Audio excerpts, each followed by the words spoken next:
Okay so class number है हमारे पास आज की 32। एंड इसके अंदर आज हम रूल नंबर पढ़ेंगे। आर के जो रूल्स हैं हमारे पास 9 रूल्स हैं।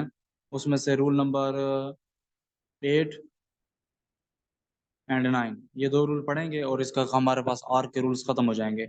और आर का जो टॉपिक है, टॉपिक जो है आर का, इस आर के टॉपिक के अंदर, इस आर के टॉपिक से रिलेटेड कितनी एक्सरसाइजें हैं? 13, 14, 15, 16 चार एक्सरसाइज ऐसी हैं जो इनके साथ रिलेटेड है। तो ये हमारी चार एक्सरसाइज आज कंप्लीट हो जाएंगे। ठीक है, फिर आप एक्सरसाइज नंबर 15, 16, 14, 13 सारी कर सकते हो। ठीक है, सो रूल्स पे जाते हैं। रूल नंबर हमने 7 तक पढ़ लिया था। रूल नंबर 8 पढ़ते हैं। और रूल नंबर 8 हमें क्या कहता है? रूल नंबर 8 हमें कहता है कि जब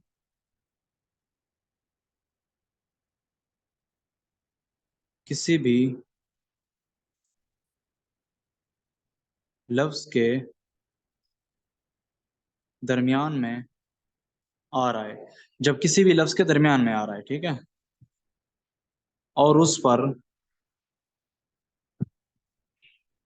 पर कोई रूल रूल या फिर जिसको आप असूल बोलते हो, रूल इस्तेमाल ना हो। मतलब कि आपने कोई लफ्ज लिखा है, मिसाल के तौर पे डार्क, एग्जांपल्स लिख रहा हूँ। एग्जांपल है हमारे पास डार्क। अब सबसे पहले ये कि डार्क के ऊपर सबसे पहला रूल अप्लाई नहीं हो रहा।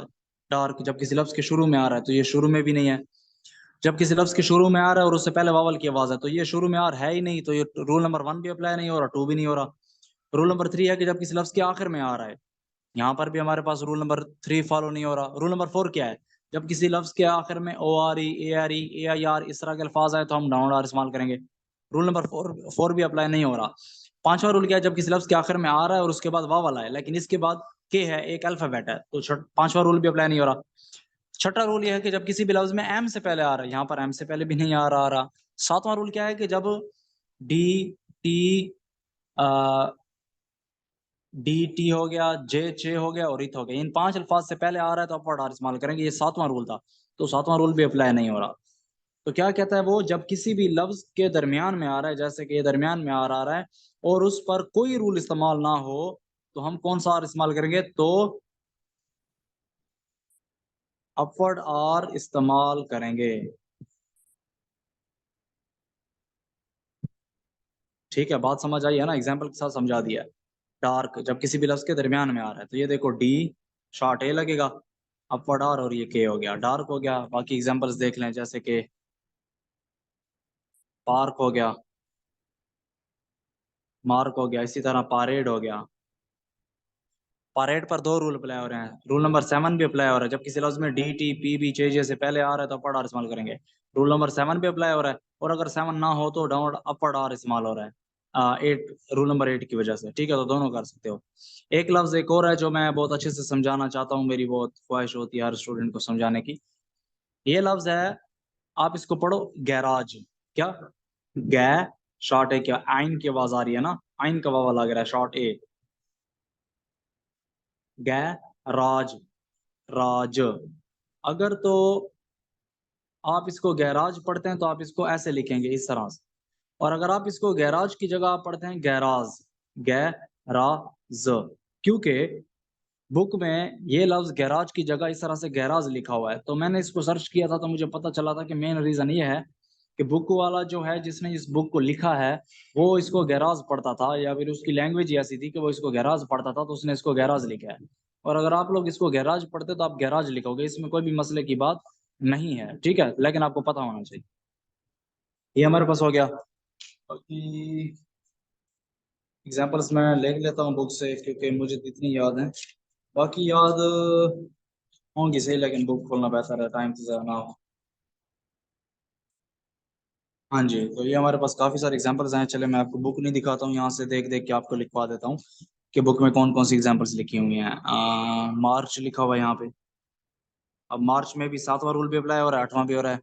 मार्च हो गया। पार्टी, पार्क, पार्क मैंने लिख दिया। 4 T, authority,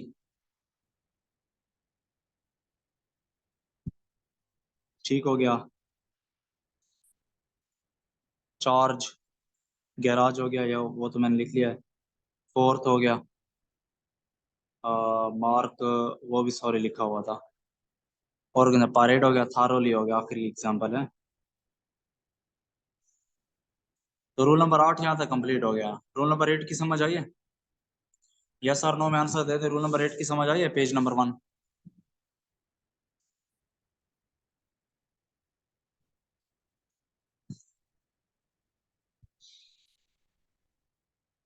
rule number 8 clear है?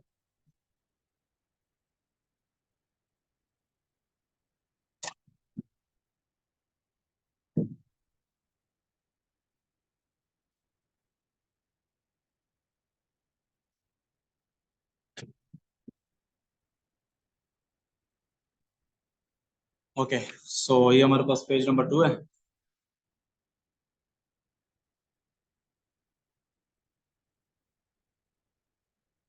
और रूल नंबर हमारे पास है 9।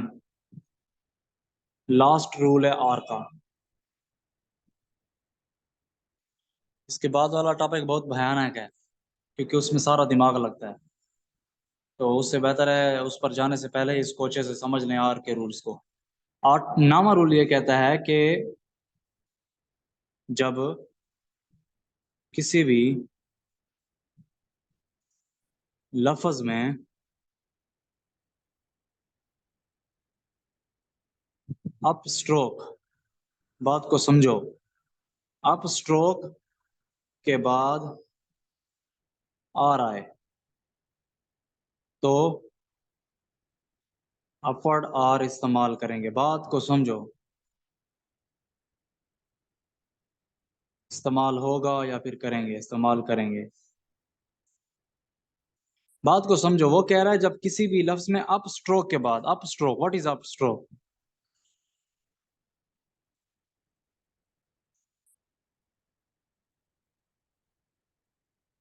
स्ट्रोक्स। तो हमारे पास व्हाट अप स्ट्रोक्स क्या होते हैं?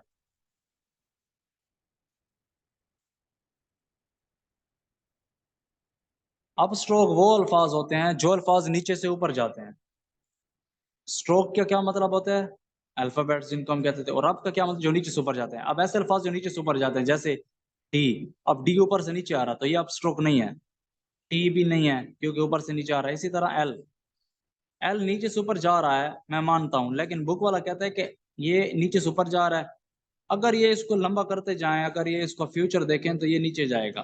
ठीक है, मतलब अगर ये यहाँ पे स्टॉप ना होता, ये एक ऐसे शेप बना रहा था, तो इसलिए वो भी इसको अब स्ट्रोक में काउंट नहीं करता। वो इसको, वो ऐसे अल्फाज को अब स्ट्रोक में काउंट करता है जो कभी भी नीचे ना आए, जैसे कि आर। अब आर को देखो, आर है ना, आर ऊपर लिखा है। अब आप इसको जितना बड़ा करते जाए कभी नीचे नहीं आएगा।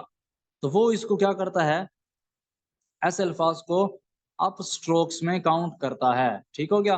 तो इनमें से कितने वर्ड्स हैं जो हमारे पास अप स्ट्रोक हैं? आर है, एक डब्ल्यू है, इसका फ्यूचर देखें कभी भी नीचे नहीं आएगा, और एक या है। ये 3 वर्ड्स हैं। ठीक है, कौन कौन सा?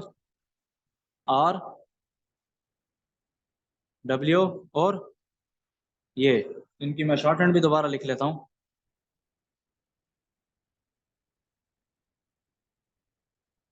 ये सब नीचे से ऊपर जा रहे हैं। तो बुक वाला कहता है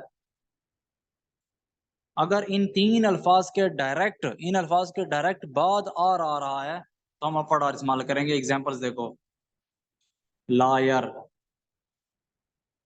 अब ला है, ये के बाद डायरेक्ट आर आ रहा है। ठीक हो गया? तो रूल नंबर 9 अप्लाई हो रहा है। लायर हो गया, R O A R, roar हो गया, आर के बाद आर आ रहा है। रियर हो गया, ठीक है। और हमारे पास हो गया रेयर हो गया, कैरियर हो गया, ठीक हो गया। और हमारे पास है, ये एग्जांपल्स बहुत हैं, इसको पहले समझ लो। रियर, पहला आर क्या है? पहला आर कौन से रूल के फॉलो कर रहा है? रूल नंबर 1 को। जब किसी भी लफ्ज के शुरू में आ रहा है तो हम अपवर्ड आर इस्तेमाल करेंगे। और ये प्लेस लॉन्ग ही है, थर्ड प्लेस में लिखेंगे इसको, री। अब दूसरा आर क्या है? दूसरा हमारे पास आर ये था कि जब किसी भी लफ्ज के आखिर में आ रहा है तो डाउन आर इस्तेमाल करेंगे, लेकिन जब हमने आर के पावर को, रूल्स को समझा था, तो उधर हमने ये बोला था कि जितना बड़ा रूल होगा उसकी रूल की पावर को देखते हुए हम उस लफ्ज को लिखेंगे। तो ये रियर है, जब किसी लफ्ज में अप स्ट्रोक के बाद आ रहा है तो अपर आर इस्तेमाल करेंगे। यहाँ पे दूसरा आर इस तरह लगेगा, ठीक है। तो ये रियर हो गया।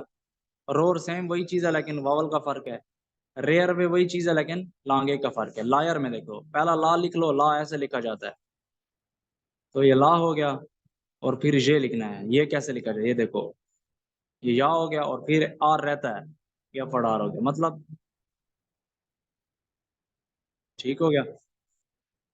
अब यहाँ पे थोड़ा सा बात को समझो, ला ऐसे, या को थोड़ा करोगे, जरूरी नहीं है कि पूरा ऐसे गोल शेप बनाओ और इसको ऐसे कर दो, ये गलत है। कैरियर जब किसी लफ्ज के दरमियान में आ रहा है तो आठवां रूल अप्लाई करेंगे, ये वाला जो भी पढ़ाया है। किसी लफ्ज के दरमियान में आ रहा है तो पढ़ा और इस्तेमाल करेंगे कैरी। और नामा रूल क्या है कि अब स्ट्रोक के बाद आ रहा है तो पढ़ा और इस्तेमाल करेंगे। ये शॉर्ट है। तो ये हमारे पास 9 रूल कंप्लीट हो गए हैं। मैं बुक में भी आपको इनका विजिट करवा देता हूँ कि ये 9 रूल कहाँ पे पढ़े हुए हैं, ताकि ड्रामेबाजी खत्म हो जाए। सबसे पहला rule, when r begins a word use upward r।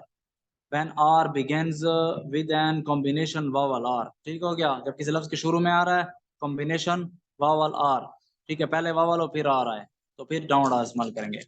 Rule number 3 क्या कहता है, जब when ends are, जब किसी लफ्ज के आखिर में आ रहा है तो डाउन आर इस्तेमाल करेंगे। ये क्या कहता है, जब किसी लफ्ज में O R E, O R A I R, U R, इस तरह के अल्फाज आए तो डाउन आर इस्तेमाल करेंगे। पांचवा रूल कहता है, जब किसी भी लफ्ज के आखिर में when a word ends with a combination r vowel we use, यहाँ पर पहले आ रहा है फिर वावल है। यहाँ पर क्या है, यहाँ पर पहले वावल है फिर आ रहा है। जब किसी लफ्ज के आखिर में आ रहा है और उसके बाद वावल आए तो पढ़ आर इस्तेमाल करेंगे। छठा रूल, जब किसी लफ्ज में बिफोर एम, एम से पहले आ रहा है तो डाउन आर इस्तेमाल करेंगे। सातवां rule, D T P B चे इनसे पहले आ रहा है तो पढ़ आर इस्तेमाल करेंगे। आठवां रूल, जब किसी लफ्ज के ये आठवां और नवा है, आठवां ये नवा है। तो नवा रूल क्या कहता है, जब अप स्ट्रोक के बाद, अप स्ट्रोक को क्या कहता है, स्ट्रेट, स्ट्रेट अप स्ट्रोक भी हो रहा है, क्योंकि ऑलरेडी अगर आप स्ट्रेट का लफ्ज ना भी लगाओ तो अप स्ट्रोक हमारे पास सिर्फ वही है, जो 3 लफ्ज हैं वो ऑलरेडी स्ट्रेट हैं, तो हमें स्ट्रेट कहने की जरूरत ही नहीं है। तो 3 अल्फाज हैं, इनके बाद अगर आ रहा है तो हम अपवर्ड आर इस्तेमाल करेंगे। और ये नोट देखो, ये नोट है लेकिन बेसिकली ये रूल है। वो क्या कहता है, usually it is better to write upward R in the middle. तो अभी तक हमारे पास कोई ऐसा रूल नहीं गुजरा जो हमें ये बताए कि जब किसी लफ्ज के दरमियान में आ रहा है तो हम क्या करेंगे। तो इसलिए हमने इसको रूल नंबर 9 बोला है। समझ लो ये 8 है और ये 9 है। तो 9 रूल हमारे पास कंप्लीट हो गए हैं। ये हमारे पास 7वां रूल है, ये हमारे पास छठा रूल है, ठीक हो गया। यहाँ पे हमारे पास ये 5वां रूल है, ये चौथा रूल है, ये थर्ड रूल है, और ये 2 और 3 जो 2 और 1, हमारे पास आर के 9 रूल्स कंप्लीट हो गए। एक्सरसाइज नंबर 14 भी आप कर सकते हो, 15 भी कर सकते हो, 16 भी कर सकते हो। इससे अगला टॉपिक हमारा दिफ्थांग का होगा, लेकिन वो तब होगा जब आप ये यहाँ तक कंप्लीट कर लोगे ए टू जी हर चीज के साथ। तो इसका पीडीएफ आपको नीचे मिल जाएगा, और क्लास जो है वो यूट्यूब पर भी अपलोड मैं कर दूंगा, रूल नंबर 9 के साथ और रूल नंबर 8 के साथ। मैं रूल नंबर 9 की कोई और एग्जाम्पल भी देख लेता हूँ जो आपके लिए हो, क्योंकि सारी एग्जाम्पल्स तो वैसे भी मैंने कर लिए हैं। तो यहाँ पे देखता हूँ, अवेयर, अवेयर एक एग्जाम्पल रह गया, ये आप खुद कर लीजिएगा, अवेयर ही रह गई है बाकी, ठीक है। और इनको आप दोहरा लीजिएगा, जरूरी नहीं है कि जो मैंने लिखा आप नहीं लिखो। ओके, है कोई मसला तो बता दो, खत्म है यहाँ पर तो सब कुछ।